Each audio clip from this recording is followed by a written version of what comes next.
Muchísimas gracias a los estudios del diario El Noticiero en esta cobertura especial con Democracia 2026. Estamos con otro aspirante. Ya está con nosotros en pantalla el doctor Víctor Andrés Belaunde Gutiérrez, ¿correcto?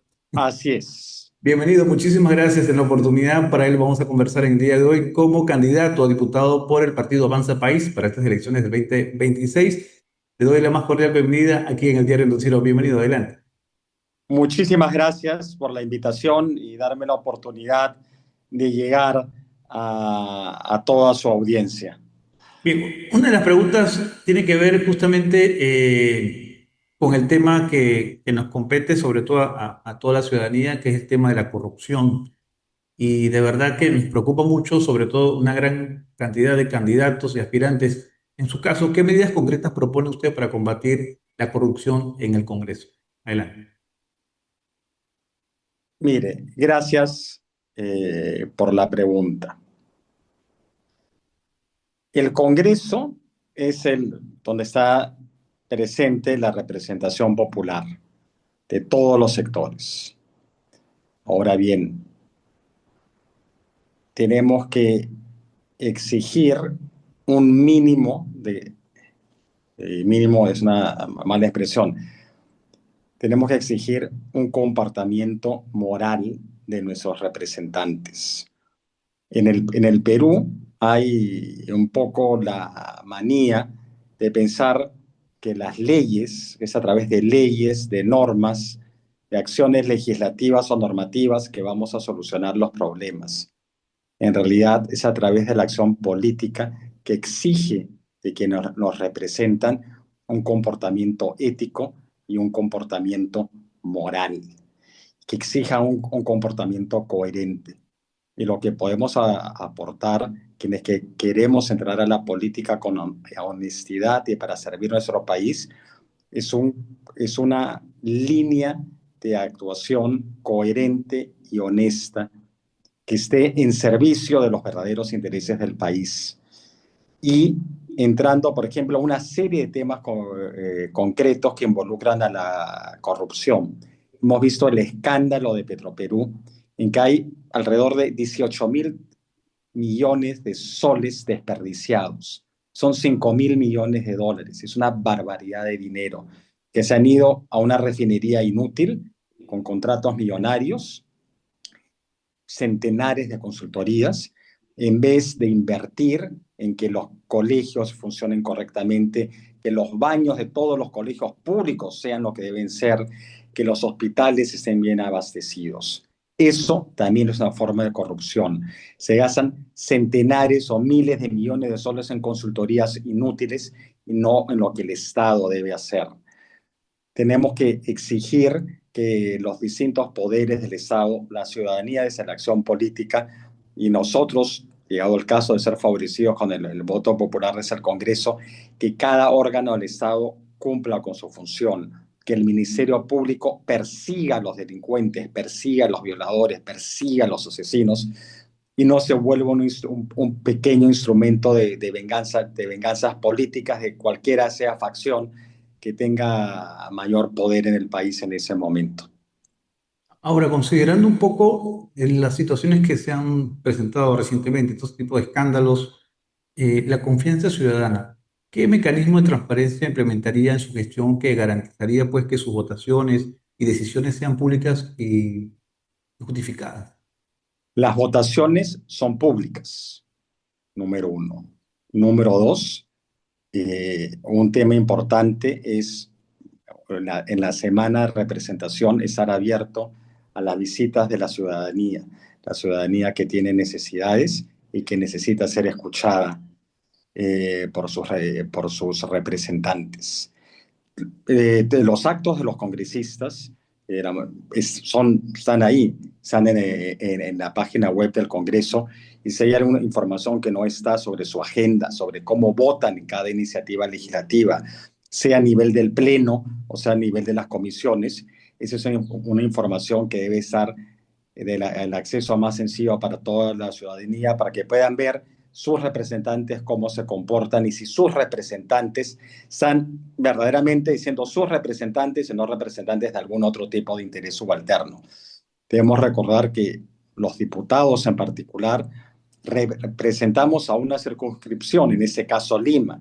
Entonces los electores que viven en la ciudad de Lima tienen todo el derecho de saber cómo es que votamos en cada iniciativa, mucho más aún alguna que en concreto afecte a la jurisdicción en la que viven. Ahora, usted siendo parlamentario, en este caso congresista, ¿apoyaría una reforma del sistema de inmunidad parlamentaria? Bueno, digo esto dado al privilegio que se le ha cuestionado justamente para proteger congresistas investigados. ¿Cuál sería su posición específica sobre estos límites que debería tener esta prerrogativa? Mire, ese es un tema muy importante y que requiere ser visto desde dos ángulos. Primero, el concepto de la inmunidad no es proteger delincuentes, para nada. Un congresista que es pillado con las manos en la masa tiene que ser expeditivamente llevado a la justicia y con más razón porque ha traicionado la confianza popular. Lo que se debe cuidar es exponer a los representantes políticos de la minoría a represalias de cierto tipo. Entonces, para eso existen o han existido determinados procedimientos constitucionales. Pero ya sea en la ley, ya sea en la Constitución, alguien que es cogido con las manos en la masa, en flagrancia, es obligación del Congreso inmediatamente ponerlo a disposición del Ministerio Público. La alta investidura parlamentaria no puede ser un óbice, no puede ser un obstáculo para responder a la justicia mucho más aún cuando la infracción es concreta. Y luego hay comportamientos pues absolutamente reprobables. Hemos visto hace unos días el caso de una Congresista, representante, sí, como no recuerdo su nombre, ¿cuál era el nombre de la congresista? Alcaraz. Es Alcaraz, sí, cosas que no se pueden, con una prepotencia totalmente fuera de lugar. Hemos visto el caso de una congresista también, bueno, fallecida, que indicaba funciones impropias a su personal, que le arregle las uñas, que hagan de pedicura o manicura. Esta cosa Durante, pues, así es. es absolutamente fuera de lugar. Es denigrante para el empleado que cumple la función y es totalmente inapropiado para el congresista, que si tiene que agarrarse a las manos, que vaya a la manicura o a la peluquería o donde se va para hacer esas cosas, ¿no? No a través de un funcionario del Congreso. Hemos visto otras personas que mochan los sueldos, pero eso son cosas pues de una bajeza absoluta y repudiable e inaceptable y eso es algo que no podemos consentir. Ahora, la ciudadanía hoy en día es muy vigilante y es la principal aliada para combatir estas prácticas.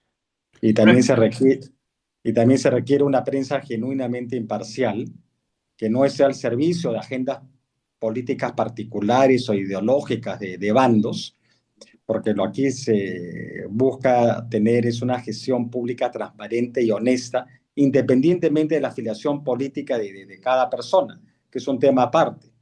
Uno puede tener serias discrepancias en las soluciones a los distintos temas, pero eso no implica que hayan comportamientos deshonestos.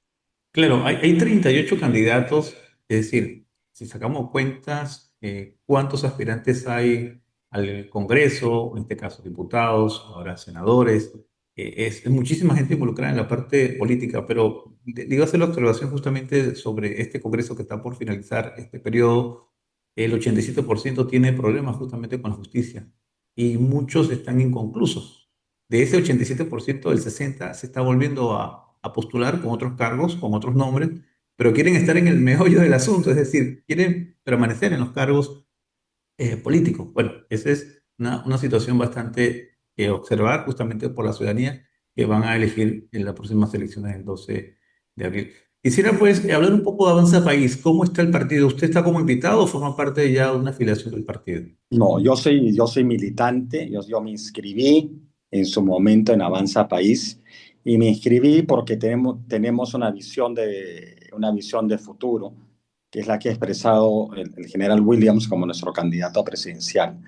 Y es la visión de un cambio profundo, un cambio que nos traslade a la fuerza de la ley y la fuerza de las instituciones. El país está en el caos, o el caos del azote de la criminalidad y de la incompetencia de la izquierda, de una izquierda que prefiere gastar 18.000 millones de soles en Petroperú y no asegurarse que el Estado cumpla con sus funciones elementales y primigenias que son para las cuales existe, que es dar seguridad a los ciudadanos, a los habitantes del país, y también que los servicios de emergencias de salud funcionen como es debido y que la educación pública tenga pues un mínimo de calidad. En el pasado, en la época de nuestros abuelos, y quizás de los padres cuando han sido muy mayores, el Perú tenía una educación pública de altísima calidad. Eso poco a poco ha ido desapareciendo. Ha desaparecido porque hemos permitido que se ideologice y que esa izquierda destructora, que no da empleo, que no construye, que solo promueve el odio y las venganzas personales, capturen todos esos estamentos y se conviertan pues en su botín, por lo cual distribuyen favores a sus partidarios. ¿Cómo se considera el partido Avanza País? ¿Es un partido de derecha, centro, liberal? ¿Cómo consideran Avanza País? La percepción que ustedes tienen, por supuesto, también de la comunidad. Mire, le voy a decir una cosa. Yo siempre me he sentido una persona, un hombre en la derecha. Y me siento en la derecha porque creemos en la primacía del individuo sobre el Estado. Los derechos de la persona vienen primero, en los derechos de propiedad de cada pequeño emprendedor, de cada peruano, no del gran empresario, no de los bancos, de las grandes compañías, ellos se defienden solos, sino de cada peruano, de retener el fruto de su trabajo, de poder tener una casa, de tener algo que legarle a sus hijos y nietos, de poder tener un ahorro que se preserve y de poder salir de la pobreza. También creemos que tiene un derecho a la seguridad, a que no lo roben, a que no la asalten, a que no le quiten todo aquello por lo que tanto ha trabajado, que no sea asesinado. Ahora hemos visto la proliferación de la delincuencia y que te meten un balazo por robarte un celular. Impedir que todas esas cosas ocurran son los deberes fundamentales del Estado y no estar gastando en refinerías o alguna empresa pública. El Estado también debe asegurarse que ciertas cosas fundamentales estén. Tenemos el caso en la carretera Panamericana Sur, el puente Pachacamac, que está hace años que debería ser reparado y el Ministerio de Transportes y Comunicaciones, en una demostración de ineptitud, no puede reparar un puente. ¿Cómo puede ser posible que no puedan reparar un puente en la principal autopista del Perú, junto con la carretera central? Ni Claro. siquiera es un tema presupuestario, es un tema de ineptitud. Porque quizás porque en ese caso no va a poder haber un juego corrupto, no se puede hacer, pero el tema concreto es que el Estado no hace nada de lo que debe hacer. Y tenemos un conjunto de aspirantes que quieren que el Estado siga asumiendo responsabilidades y obligaciones, desatendiendo a las fundamentales que no cumple. Claro. Ahora, a nivel ya del proyecto personal como político, usted tiene un apellido que implica un peso histórico significativo, sobre todo porque ligado a la política nacional de hace muchos años. En el caso del apellido Belaúnde, ¿cómo se diferencia con el legado del presidente Fernando Belaúnde Terry? Mire, yo tengo un enorme respeto por la figura de Fernando Belaúnde Terry, quien fue primo hermano de mi padre y que hizo de la política un ejemplo de docencia, una docencia de honestidad, dedicación y servicio. Fernando Belaúnde planteó un conjunto de ideales propios de la época en la que vivió, que es una época distinta a la nuestra. Él salta a la política, salta a la palestra por primera vez el año 45 como diputado, del 45 al 48, y luego como presidente en 1963 y presidente en 1980. En aquel entonces, en 1963, quiso implementar una serie de cambios sociales de forma democrática. Eh, y el año 80 sacar al Perú del desastre en que lo había sumido la dictadura socialista de los años 70. Entonces, si algo yo rescato es ese legado de honestidad, y también rescato otra cosa. Mi abuelo, Víctor Andrés Belaúnde, en su libro Peruanidad, habló del Perú y definió al Perú como una síntesis iniciada y no concluida, la fusión de la cultura, de la llegada de los conquistadores españoles con la civilización andina que da origen a nuestra nación, que da origen a nuestro país. Ese es algo extraordinario. El Perú es un país que es una cuna milenaria de civilizaciones. Hay pocos lugares en la Tierra que reúnen esa característica y eso le da al Perú un carácter distinto, es un carácter que reivindico, que es un carácter positivo. La izquierda marxista genera la división entre los distintos peruanos. Nosotros tenemos que rescatarla porque tenemos este gran legado histórico. Somos el fruto de la fusión de culturas y civilizaciones y eso hace le dota a nuestra nación una fortaleza especial que pocas tienen. Claro. Ahora, volviendo a Avanza País, usted va con el número 12, ¿correcto? Que es la Así es, yo voy con el propuesta. número 12 a la Cámara de Diputados. Bien, ahora, Avanza País tiene una propuesta general, es decir, una de sus, podría mencionar tres propuestas claras que Avanza País va pues justamente a la Cámara de Diputados, es decir, el grupo que lo acompaña en estas elecciones. ¿Cuál es su propuesta en estas tres primeras que usted considere que son las más importantes? Mire, lo primero es restablecer el orden y la seguridad en el país. Nuestro sistema legal, nuestro sistema jurídico y como abogado está lleno de todo tipo de figuras delictivas. El resultado es que ninguna se persigue. A la cárcel tienen que ir los delincuentes violentos que ponen en riesgo la vida, la integridad física y la propiedad de las personas. Esas personas tienen que estar en la cárcel y el sistema penal tiene que racionalizarse para que vuelva a haber seguridad en las calles. Número dos, la policía tiene que saber que cuenta con el respaldo de la ley, que cuenta con el respaldo del Estado y que cuenta con el respaldo de la ciudadanía, ello traducido en un adecuado marco jurídico. Quienes combaten a la delincuencia no pueden estar expuestos a las represalias porque son la primera línea. Eso es en cuanto a la seguridad. En cuanto a la economía, es fundamental que los recursos del país, del presupuesto público, vayan a donde tienen que ir. No deben ir a empresas públicas deficitarias que solo existen el día de hoy para darle trabajo y consultorías a los amigos. Los recursos del Estado deben ir a donde se necesitan. Deben ir a atender necesidades básicas insatisfechas. Tienen que ir a la educación, tienen que ir a la salud, tiene que ir a que las principales carreteras del Perú funcionen. Por ejemplo, le he citado el caso de Lima, el puente de Pachacamac, eso no puede ser. Entonces, esas son tres razones, que funcione el sistema penal para que a la cárcel vayan los delincuentes, que el Bien. Ministerio Público no se dejaste en las mezquinas venganzas políticas, las facciones, sino en que haya seguridad en nuestras calles. Bien, le agradezco mucho sus palabras en el día de hoy. Las últimas, justamente en este último minuto, candidato, para pues invitar a la ciudadanía a votar este 12 de abril. Miren, hago una invitación a su teleaudiencia a observar la propuesta de Avanza País. Nosotros buscamos, como hemos dicho, rescatar al Perú del caos, de la delincuencia organizada y del desmadre económico que nos trae la izquierda. Las circunstancias internacionales actuales para el Perú son estupendas. Los precios de la materia prima están llegando a niveles altísimos y todo indica que podría abrirse un largo ciclo de crecimiento.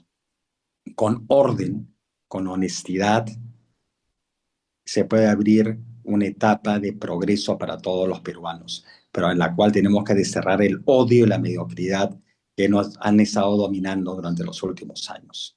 Por esas razones, para que podamos, bajo el liderazgo del general Williams, rescatar al Perú, como en su momento se rescataron a los rehenes en el año 97 de la Embajada de Japón, podamos rescatar al Perú del secuestro de los mediocres, del secuestro de los delincuentes, para darle un futuro a nuestros hijos. Así es, así será. Bien, muchísimas gracias, doctor, por sus Gracias a palabras en usted. esta entrevista. Bien, las palabras del doctor Víctor Andrés Belaúnde Gutiérrez, candidato con el número 12 de Avanza País, como un diputado estuvo con nosotros en esta mañana a través del diario El Noticiero. Con esta información volvemos a los estudios.